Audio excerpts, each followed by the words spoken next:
경기도 광명시의 한 초등학교 앞.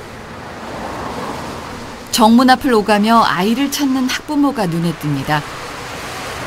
나간 것 같은 전화가 찍혔거든요. 공방 간 것 같은데요. 지금 나갔어요. 젖은 머리를 말리지도 못하고 나온 걸 보니 뭔가 급한 상황인 것 같습니다. 아이가 갈 만한 곳을 찾아보지만 헛수고였습니다.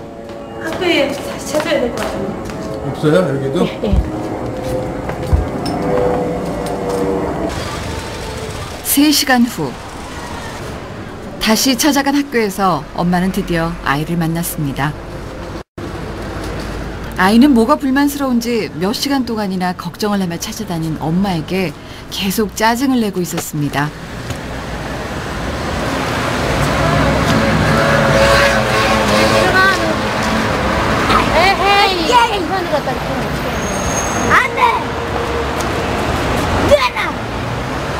중간고사 시험 보고 내 중간고사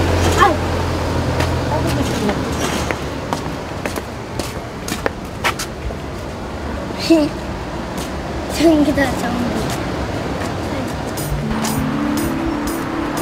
엄마와 집으로 가는 길에도 아이는 계속 알 수 없는 행동과 산만한 모습을 보입니다. 그러다 급기야 위험천만한 순간이 닥치는데요. 하지만 놀라는 것도 잠시, 금세 원래의 모습으로 돌아갑니다.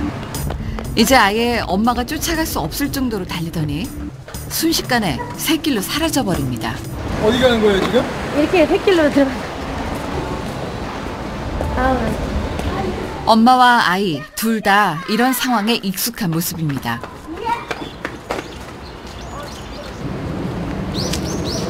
먹었지요. 겨우 도착하긴 했지만 끝이 아닙니다.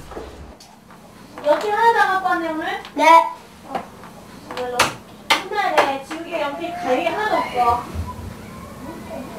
가끔씩 잊어먹고 오고 이제 그 전날에 써주면 그 챙겨오고 어제 같은 경우에는 차 안 가지고 와서 색연필이랑 다 버리고 왔더라고요. 그래서 찾아오라고 그랬더니 좀 가방 속에 차하고 색연필이 있는 것 같아요.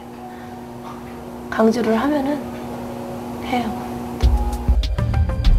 생활을 조금만 살펴보면 아이가 무척 산만하다는 걸 알 수 있습니다. 문제는 더 있습니다. 뭐가 못마땅했는지 방에 들어온 동생을 순식간에 때려서 쓰러뜨립니다. 그만. 엄마가 동생을 달래는 사이 이번엔 마루에 있는 여동생을 발로 찹니다. 너 뭐? 나 안다고. 아이는 주변 사람들과의 관계에서 이렇게 감정 조절을 못하고 분노를 폭발시키는 경우가 종종 있습니다. 사실 ADHD, 즉 주의력 결핍 과잉 행동장애 진단을 받은 아동입니다. 어린이집에서 좀 많이 산만했고요. 수업 시간에 가만 앉아있지 못하고 이제 어느 날 TV를 밀었어요. 아까 어린이집 거를 부셔갖고, 네, 그래갖고 이제 좀 선생님이 검사 받아보라고 그래갖고 한번 검사 받았어요. 네. 며칠 후 우리는 한 치료센터에서 아이를 다시 만날 수 있었습니다. 그런데 이곳에서 교육받는 프로그램은 조금 독특해 보였습니다.